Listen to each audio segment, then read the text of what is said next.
చిన్న పోలీసులకి సలాం. పొట్ట కూటి కోసం పోలీస్ అన్నా, మా పట్టులు కొడుతున్నావా బానేసన్నా అని చాన్నాళ్ళ కిందట వేటూరు సుందరరామూర్తి గారు రాసిన పాట విన్నప్పుడు చాలా బాధ కలిగింది.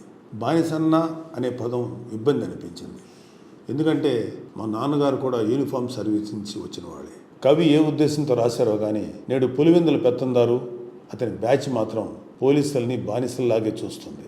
తాము చెప్పిందే జగన్ పీనల్ కోడ్ జేపీసీ, ఆ ప్రకారమే నడుచుకోవాలని తమదైన ముద్రగల బంగారు లాఠీ పట్టుకుని కాకి సోదరుల్ని వేధిస్తుంది. నిజానికి పోలీస్ శాఖలో మరి ముఖ్యంగా కానిస్టేబుల్, ఎస్ఐ, సిఐ స్థాయిలో ఉన్న వారివి థ్యాంక్లెస్ జాబ్స్.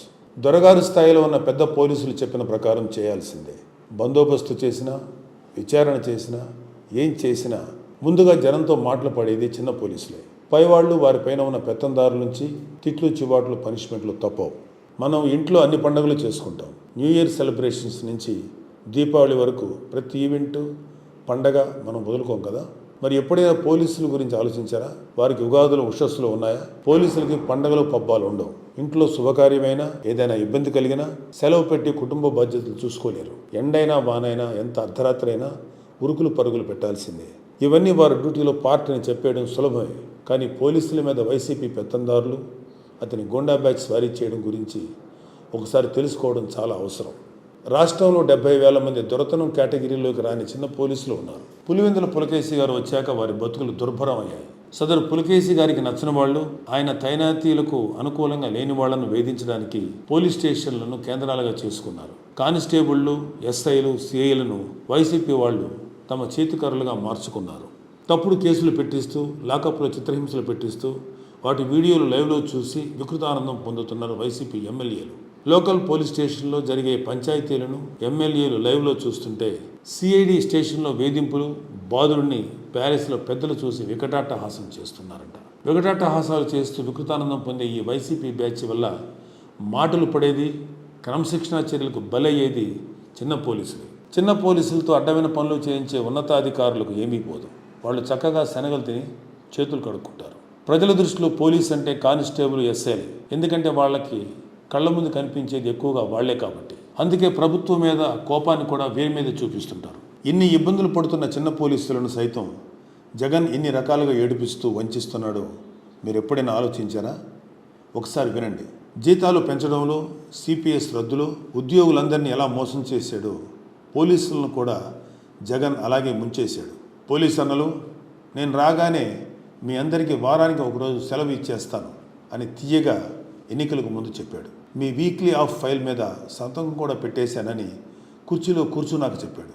అసలు సెలవిచ్చే ఉద్దేశం ఉంటేనే కదా వీక్లీ ఆఫ్ అమలు కాలేదు. సరికదా, టైము పాడు లేకుండా డ్యూటీలు వేసి పారేస్తున్నాడు. కారణం, పోలీస్ శాఖలో ఉన్న ఖాళీ భర్తీ చేసి కొత్తగా రిక్రూట్మెంట్ చేస్తే ఉన్న పోలీసులకి వారానికి ఒకరోజు సెలవు దొరికేది. ఈ తిక్కలోడు వచ్చాక పోలీస్ రిక్రూట్మెంట్ కూడా సక్రమంగా జరగలేదు. నోటిఫికేషన్ ఇస్తాడు, కోర్టులు కేసులు వేయిస్తాడు, రిక్రూట్మెంట్ అర్ధాంతరంగా ఆగిపోతుంది.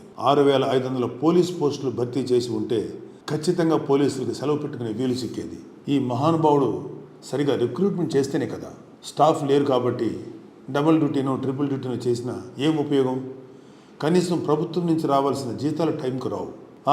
అతనికేంటి, గవర్నమెంట్ ఎంప్లాయీ 1వ తారీఖు వచ్చేసరికి జీతం వస్తుంది అని అనుకోవడానికి లేదు. ఈ వైసీపీ పాలన వచ్చాక జీతాలు రావు, డిఏ బకాయిలు ఇవ్వరు. 2018 నుంచి పెండింగ్లో ఉన్న డిఏలు పోలీసులకు ఇవ్వడం లేదు. ఒక్కో పోలీసుకి సీనియారిటీని బట్టి 2 లక్షల నుంచి 5 లక్షల వరకు డిఏ బకాయి పడ్డాడు ఈ దివాలా కోరు ముఖ్యమంత్రి.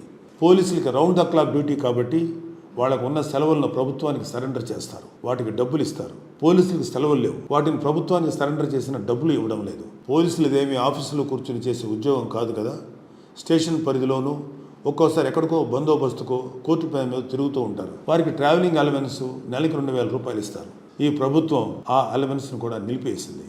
రాష్ట్రంలో ఆర్మడ్ రిజర్వ్ పోలీసులకి, ఏపీఎస్పీ బెటాలియన్ పోలీసులకు, యాంటీ నక్సల్ స్క్వాడ్కు అలవెన్స్లు ఇచ్చేవారు. మావోల ప్రభావం ఉన్న ఏజెన్సీలో వారు విధుల్లో ఉంటారు కాబట్టి బేసిక్ పేలో 15% ఇచ్చేవారు.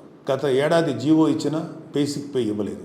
ముఖ్యమంత్రి కానీ, మంత్రులు కానీ, ఎమ్మెల్యేలు కానీ ఏజెన్సీకి వెళ్తే కూంబింగ్లు, చెక్కింగ్లు చేస్తున్నారు. అంటే మావోల ప్రభావం ఉందనే కదా. మరి ఏ ఉద్దేశంతో అలవెన్స్ తొలగించారు? ఇంతకన్నా దారుణమైన విషయం మరొకటి ఉంది. డిఏలు, టీఏలు, సరెండర్ లీవులు ఎగ్గొట్టేస్తున్నాడు అని పోలీసులు బాధపడే లోపే వాళ్ళు దాచుకున్న జీపీఎఫ్ డబ్బులు కూడా దోచేశారు. ఎవరైనా సరే తమ సొమ్ములు పోతే పోలీసుల దగ్గరికి వెళ్తారు. పోలీసుల ఖాతాలో ఉన్న డబ్బులే దోచేస్తే వాళ్ళు ఎవరి దగ్గరికి వెళ్ళాలి? దోచిన వాడు ఎవరో తెలుసు కదా, మన శివశివాని స్కూల్లో 10th పేపర్లు కొట్టేసిన వాడే. అలవాట్లు ఎక్కడికి పోతాయి?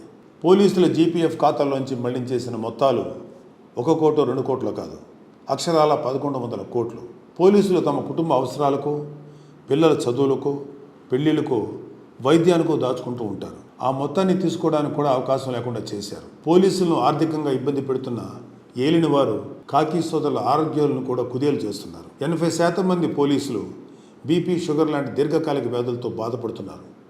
వ్యారికోస్ సమస్యలు, హృద్రోగ సంబంధిత బాధలు కూడా ఉంటున్నాయి. సిబ్బందికి తగిన వైద్య సదుపాయాలు, ఆరోగ్య శిబిరాల నిర్వహణ అనేది కూడా లేదు. ఎంప్లాయీస్ హెల్త్ కార్డులు కూడా చాలా ఆసుపత్రుల్లో చెల్లడం లేదు. అత్యవసరమైన వైద్యం చేయించుకొని బిల్లులు పెడితే కూడా డబ్బులు రావు. పోలీసుల బాధలు ఎలా ఉంటాయంటే, తమను పాలకులే దోచేసి వేధించేస్తున్నా పన్నెత్తు మాట అనలేరు. ఇదేమిటని ప్రశ్నించలేరు. ఇది అన్యాయం అని చెప్పుకోలేరు. ఇతర ఉద్యోగులు పైవారు నిలదీస్తారు. తమ సంఘాల ద్వారా ఒత్తిడి పెంచుతారు. అవసరమైతే ప్రజాస్వామ్య ధోరణిలో నిరసనలు చెప్పి సమ్మెకు సిద్ధం అవుతారు. పోలీసులకు ఆ హక్కు కూడా లేదే. ఉన్న పోలీసు అధికారులు, ఉద్యోగుల సంఘాలు సైతం వైసీపీ పాలకులకు జీ హుజూర్ అంటుంటే చిన్న పోలీసులు తమ బాధలు ఎవరికి చెప్పుకోవాలి? పోలీస్ సోదరులు, మీరు మీ కుటుంబ సభ్యులు ఒక ఆలోచన చేయండి. జగన్ మీ శ్రమను దోచేస్తున్నాడు, ఆర్థికంగా నష్టపరిచాడు, మీ ఆరోగ్యాలు గుల్లైపోతున్న చలించడు.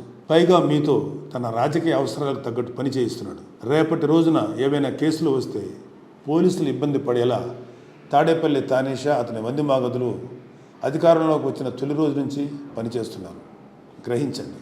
పులివెందుల నియోజకవర్గంలోని సింహాద్రిపురం పోలీస్ స్టేషన్లో ప్రకాష్ బాబు అనే ఎస్ఐని కొట్టిన వాడికి ఏం తెలుస్తాయి పోలీసుల కష్టాలు? పోలీసు కుటుంబం నుంచి వచ్చిన పవన్ కళ్యాణ్కి తెలుసు ఆ కష్టాలు. ఏ రోజైనా పోలీసులు ఇబ్బంది పెట్టేలా ఒక్క మాటని అన్నాడా? చివరికి విశాఖపట్నంలో పోలీసుల ద్వారా ప్రభుత్వం ఇబ్బంది పెట్టి హోటల్ నుంచి కదలనీయకుండా చేసినప్పుడు కూడా అధికారులతో సామరస్యంగా, మర్యాదపూర్వకంగానే మాట్లాడారు. పవన్ కళ్యాణ్ గారికి తెలుసు పోలీసులను వైసీపీ పావులుగా వాడుతుంది అని. రాబోయే కూటమి ప్రభుత్వంలో కాకి సోదరుల కష్టాలు తీర్చే బాధ్యతను తీసుకుంటాం. వారి శ్రమను దోచే పనులు చేయబోం. పోలీసులకు రావాల్సిన అలవెన్స్లు, సెలవులు వచ్చేలా చేస్తాం. వారి కుటుంబాల్లో సంతోషాలు వెల్లివిరియాలని, ఉగాదులు, ఉషస్సులు రావాలని మనస్ఫూర్తిగా కోరుకుంటూ మీ నాగబాబు, సన్ ఆఫ్ కొండల వెంకట్రావు. కానిస్టేబుల్గా జీవితాన్ని ప్రారంభించి అధికారిగా రిటైర్ అయిన మా నాన్నగారిని ఈ సందర్భంలో మరోసారి తలుచుకునే అవకాశం వచ్చింది. జై జనసేన, జై హింద్. పోలీసులకి సలాం.